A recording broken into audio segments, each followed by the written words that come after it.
gi-compare ang seeds, ang faith sa isa ka seed. Mustard seed. Naabay liso, nga imo lang i-display, unsay purpose sa seed, sa liso? Tanom. Yes.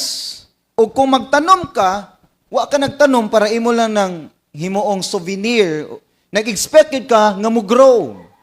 So ang faith na to, gidesign gyud siya nga mo grow. Amen?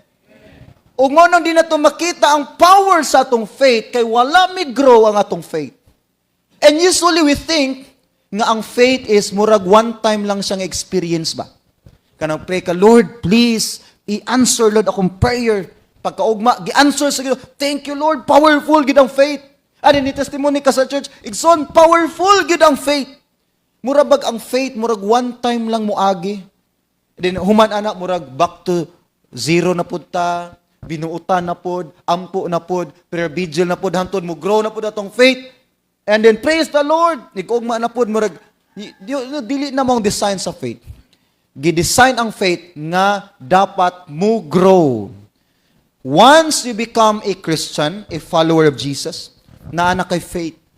Tanan nimong gipangayo by faith, ningon si Paul. Walk by faith, not by sight. O hinumdumi nga ang dealing sa Ginoo nimo, ang blessing sa Ginoo nimo nagdepende sa level sa imong faith. Nagdepende sa level sa iyong pagtuo. Kung nangayo kag dagkong butang, pero imong pagtuo din hilang, ayaw expect makuha nimo to. Kung nagpray ka imong family ma-save, ma-change, pero imong pagtuo din hilang taman, ayaw expect nga ma-save sila. Kay tanan ang answer sa Ginoo sa atong prayer, nagdepende sa level sa atong faith. Amen? Ang question, imo bang gipag-grow imong faith? Kaya gi-compare ang faith sa isa ka seed. Seed. O walay farmer magtanom og seed nga di niya patubuon. So nay saktong pag-atiman. That means nga dili enough nga naa lang kay faith, imong atimanon, imong faith aron mo grow. So unsaon pag-atiman atong faith para mo grow? Can you please turn your Bibles to Romans 10:17? Romans 10:17 says, so then faith cometh by hearing, and hearing by the word of God. So first, beloved, mo grow ang atong faith pinaagi sa word of God. Dapat dunay constant nga inputs, feeding sa word of God. Naay input gyud, naagi mo sulod, naagi mo intake. Ang seed dili mo grow kung di sa bisbisan. Ang seed dili mo grow kung dili sa atimanon. So kinahanglan imong bisbisan ang imong pagtuo pinaagi sa word of God. Amen. Na unsaon man nato pag-grow sa tong faith kung dili nato atimanon sa pulong sa Ginoo. Sunday school, dili ta kapaminaw sa pulong sa Ginoo. Sa wali, usay pa gyud, malita sa wali. Now, I don't know sa inyong balay kung naa ba kay pag-ablis imong Bible. Basin every Sunday, diha pa ka mangita sa iyong Bible, asa nimo na butang, last pag yun Sunday. Muna gin-advise na to, naagid mo'y kumahimo daily nga pagbasa sa Word of God. Simple ra na, ordinary. Pero ang impact, ana, ingon si David, your Word is a lamp unto my feet. When we say lamp, short range ang hayag, right? Now, kung naa ka sa isa kangit-ngit, sa panahon sa una sa ato mga parents, mga karaang tao, wala pa street lights before, wala pa mga solar lights before, nung sa pay naa, lamparilya, sulo, no, so na sa mua. Lamp, ang lamp, di niyo makita unsay nasunahan, pero makita nimo ang nasa duol, right? Muna'y purpose sa lamp. Now, once ang Word of God, gi-compare siya sa isa ka lamp, thank you, Brother Jun, that means, nga kung nagabasa ka sa pulong sa Ginoo, ang imong daily nga mga decisions, i-guide na sa Ginoo. That doesn't mean, kung himasa kag Bible, kabalo na ka sa imong future, 5 years from now, 10 years from now, dili. Pero kabalo ka unsay buhaton nimo every day. Amen? Short range sa imong life. Na kay lamp, meaning ang imong daily nga attitude, daily nga decision, guided siya sa Word of God. And then imong future, di pa man sure unsa gina, pero one thing is for sure, di jud kay hatod sa di mao nga kaugmaon. Amen? That's the Word of God. Now, ang Word of God mo imo water sa atong faith.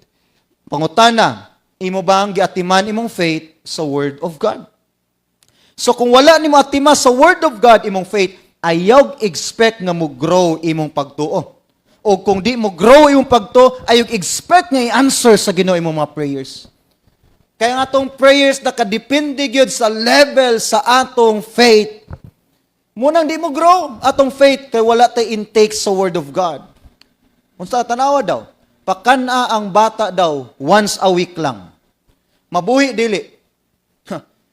Buhi pero punog sakit. Payat, daot.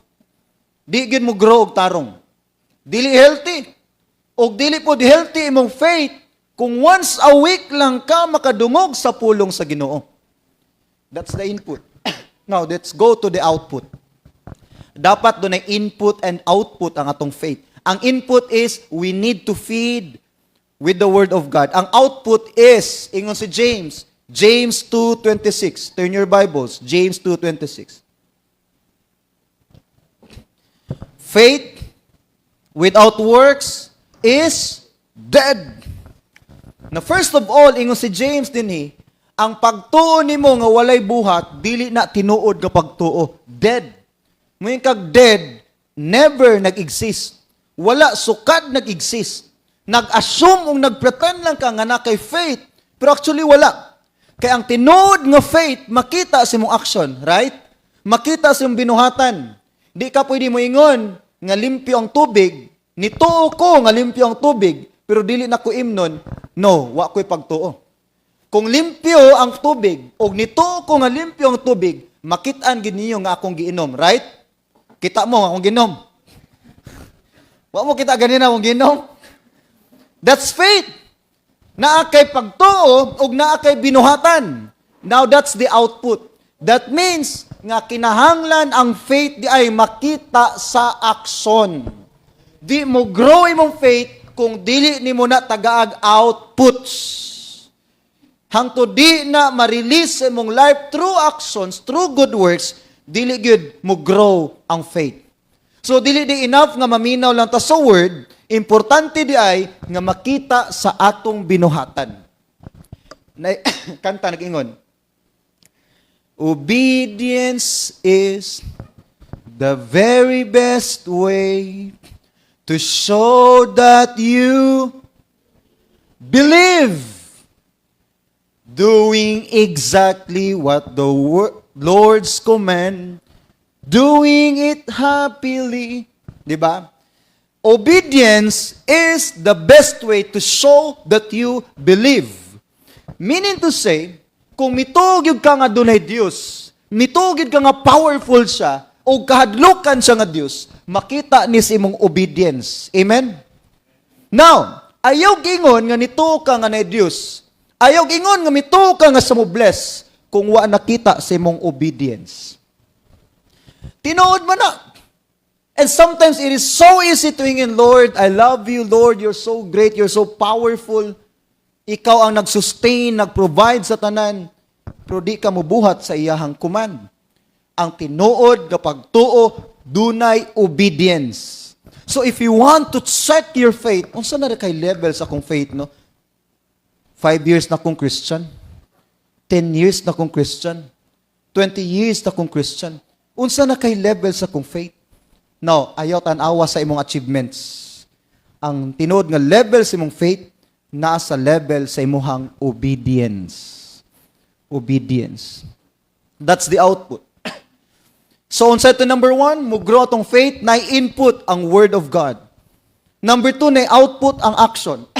And number 3, na ay cultivation, na ay pag-cultivate. Now, ang seed mo grow kung matanom sa tambok nga yuta. Did you remember sa parable of the sower? Di ba, na sower, na farmer, naglabay siya mga liso sa area. Naiupat dito ka klaseng ground. Unsa tong unang ground? Dalan. Nay mga liso nalagpot sa dalan. Unsa nita mo nitubo wala? No, wala gikaon sa mga manok ug mga langgam. Unsaon pag-grow, paggamot sa liso kung nasas bantok nga yuta. Motong dali sa nakit-an sa mga langgam, git kaon. And the second seeds na abot ngadto sa batuon nga lugar. Niturok wala. Niturok pero naigo sa init namatay. Kay wala man di man ka suksok ang gamot gid sa yuta kay daghag bato. And the third kind of seed dito nalagpot sa tunokon nga lugar. Yung na Bible mitubo pero wa nakahunat kay natabunan sa mga. O ang fourth seed nalagpot dito sa tambok yun nga yuta. Walay bato, dili dalan, ug dili tunokon. Tambok nga yuta. O inang Bible nga naabot dito ang liso, mitubo, ug namunga og daghan king bunga. Now, ang ground dito, nagsimbolo to, nagrepresent to sa imong kasing-kasing. O ang seed, ang liso dito, nagrepresent to sa pulong sa Ginoo. O yun ang asa nagikan ng faith? Hearing by the word of God. So ang imong pagtuo, gitanom sa imong kasing-kasing. Og one thing nga reason, nga nung di mo grow ang atong faith, tungod kay basin una, bantok kayo atong kasing-kasing. Di madutlan. Grabe ang word din i-share na sa pastor, i-share sa atong deacons, inyong discipleship leader, nangugat, nagtuon, nangugat, nag-share. Pero why changes imong life? It's not because wa ka prepare si preacher. Dili lang tungod kay wa naka-prepare imong discipler. Tungod kay imong kasing-kasing agianan. Bantok ka estanan. And some of you here, asiguradong kasing-kasing, sama sa batuon nga kasing-kasing. Nidulot ang pulong, na emosyonal ka kadali sa sermon. Ningon ka, Lord, sorry Lord. Ni-grow ang roots. Pero dali lang nainitan, namatay. Ngunang next Sunday, wa na pud ka sa church. Pila ka Sunday, wa na pud ka. Tungod kay ni grow lang kadali ang seed, pero nawala ra pud siya. O uban pud nato dinhi usa ka tunokon nga kasing-kasing. Mitubo tuod, pero wala nakahunat, wala nakabear og fruits. Kay natabunan sa mga tunok. Ug ang mga tunok nagrepresent sa mga worldly cares, worldly concern. Mas naibog ka sa attraction sa kalibutan, munong wa na kay time sa Word of God, sa prayer, sa fellowship, sa worship. Pero daghan kay kag-demand sa Ginoo. Lord, ma-save akong family. Lord, ma-change akong life. Lord, ma-change akong bana. Ginoo mo dato ko. Lord, mo success ni nga business. Daghan kay kag-prayer. Pero imong life natabunan sa mga tunok, ugwa kami bear of fruits. Pero na isa ka nindot kay nga soil. O di dalan, dili batuon, walay tunok, nindot gyud nga heart.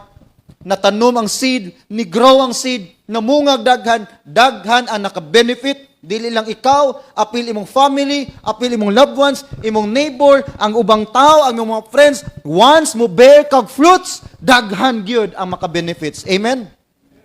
The question is, unsa nga klase ang kasing-kasing naa ka karon? Munang from time to time. Unsay buhaton sa farmer para muturok ang liso, para ready na tamnan ang field. Unsay buhaton sa farmer? Number 1, ikaingin, limpyuhan. Number 2, daruhon. Namina mo, kailan mo daro? Mga Gen Z, kailan mo daruhan? Wala ay, ML na nibaluan siguro. Milk tea. Ang daruhan, unsay purpose? Para bugkalon ang uga kaging ngayuta, right? Walay saktong mag-uuma nga magsabod og liso diha nga murag tiles kagahi ang yuta. Hulaton sa na niya muulan, daruhon, balikan na panit kanang i-cross-cross pa na siya nga klase para gid muhumok ang yuta. Kay sayang ang binhi nga itanom sa yuta nga dili pa gid ready. Munang sayang ang preaching, sayang ang discipleship classes, sayang ang mga pag-soul winning kung ang kasing-kasing sa tao dili pa ready. Mun church, importante kayo, imong heart mahimong humok. Muna sa ighimo sa Ginoo kung gahi imong kasing-kasing. Iyang bungkal ang imong kasing-kasing. Iyang ginadugmok ang imong kasing-kasing. And then mag-wonder ta, Lord, nganong na may pain, na may sickness, Lord, nganong na may problema, Lord, nganong grabe ang hitabo sa akong family. Gipahumok sa Ginoo imong kasing-kasing. Og kana abi nimo, di taganahan og pain. Di taganahan dugmukon sa gitong kasing-kasing. Pero unsaon niyo pag-grow kung di niya buhaton? Unsaon pagtubo sa seed kung di buhaton sa Ginoo? Munang naagi problem mo sugot kag sa dili. Naagi problema nga murabag mo buak na gyud sa imong emosyon. Need gid na siya para from time to time atiman imong heart, humok imong heart ug ang mga liso nga gitanom sa Ginoo sa imong kasing-kasing dili mahimong useless. Amen. Sumabi, nganong nakasurvive man ka karon? Sa kadagag problema imong giagian, nakasurvive ka? O karon napahuman pa niyo mga anak sa pag-eskwela? Ang uban sa inyo nakagawas na sa ospital? Ang uban sa inyo na-change na ang family? Nadala pa yung pamilya des Ginoo? Sa tanang giagian yung problema, nganong nakasurvive ka o nganong nakahimo kang successful? O say kasagaran testimonies mga tao, mubarog sila, moingon nila, maayo magud ko, daghang magugug kwarta, ang ngilngig mangug ko, daghang ko. No, ang usually ang giingon nimo tungod sa mga problema, mi-mature ko, milig-on ko, tungod sa kawad-on, nagkat-on ko unsaon pag-save, unsaon pagtipid, tungod sa problema, tungod sa kakulian, nagkat-on ko pagpaningkamot by the grace of God. Di ba kasagaran? Mi-grow ka tungod sa mga testing, sa mga challenges, tungod sa mga problema. Amen? Yes. Mobitaw na nga kung naman kay isa kapasalamatan sa imong life before dili tong millions nga mo nakuptan. Dili tong nindot nga higdaanan nimo. No. Katong giunsa ka pag-discipline sa imong parents. Katong mga problema ang imong giagian kay didto ka mi-mature, didto ka mi-improve, dito na change imong mindset o dito accident ang Ginoo mo'y naghimo atong tanan. Amen. Muna si Paul ingon sa gipasalamatan akong Ginoo sa mga problema. Gipasalamatan akong Ginoo sa mga infirmities. Kay didto ko nahimong mature ug mas nakita nako ang gahom sa Ginoo, milihok nako tungod sa akong mga kaluyahon. Now beloved, i-check imong life. Unsa nga klase ang gigamit sa Ginoo karon pagpahumok sa imong kasing-kasing? Ayaw reklamo kung naamang ka karon sa mga challenges.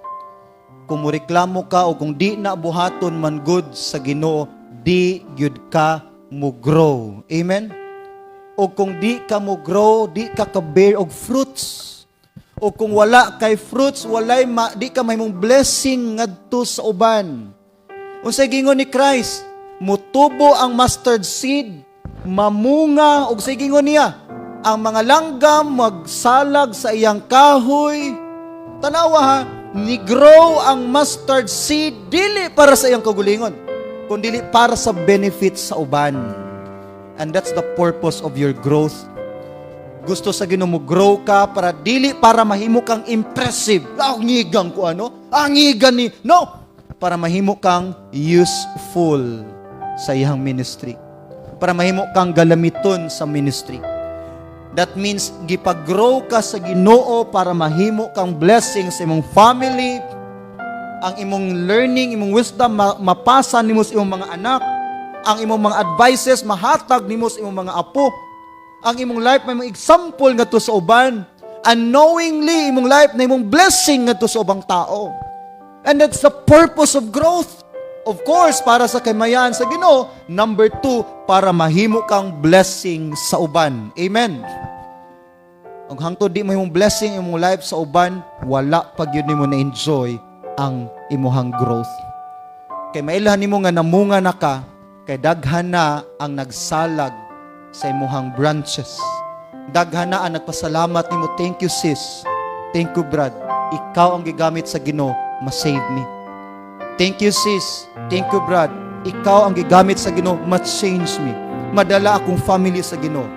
Nahimo na bang blessing imong life ni ana nga way? Thank you kayo sis, tungod sa pag-play ni mong instrument na bless me during sa worship. Thank you kayo, Deacon. Thank you kayo, sister, sa pag-join ako sa imong discipleship group na ablihan akong hunahuna. Diha na imong blessing imong life. Ug mo ni purpose nga hangtod karon gipag-grow ka sa Ginoo. I expect nga imong growth para lang sa imong kagalingon, para mo sikat ka, para mahimo kang known, para daghan kag inputs og knowledge, di na growth. Diha gitagak si Lucifer sa Ginoo. Ang growth makita nimo kay imong life na himong inspiration sa ubang tao. Amen. Amen. So again, ang Ginoo nagalihok karon sa imong life. Ang reason nga nung dili ma-answer imong prayer, it's not because ang sermon dili maayo, or it's not because ang worship dili maayo. Ang problem lang, naa na nimo ang seed. Wala lang nimo gipag-grow. Wala lang nimo nabisbisan sa Word of God. Wa nimo nabisbisan sa imong prayer. Wa nimo na-cultivate. Wa nimo na-atiman. Mo nang di niyo makita gyud unsa ka powerful ang Ginoo sa imuhang kinabuhi. So karon na nimong seed. I know, pila na ka years nimong Christian. Pila na ka time naghimo tag altar call. Pila na ka messages dinhi gilabay sa imong heart, gi-receive nimo by faith, pero kulang lang gyud sa pag-atiman. Tagaig time imong i-surrender sa Ginoo. O ing na Lord, one day tagay kog chance, Lord, na makita na ko Ginoo sa ka-powerful imong promises. And today, beloved, one day makita nimo kung sa ka-powerful kana nga seed nga naa sa imuhang kasing-kasing. Amen. Let us all stand.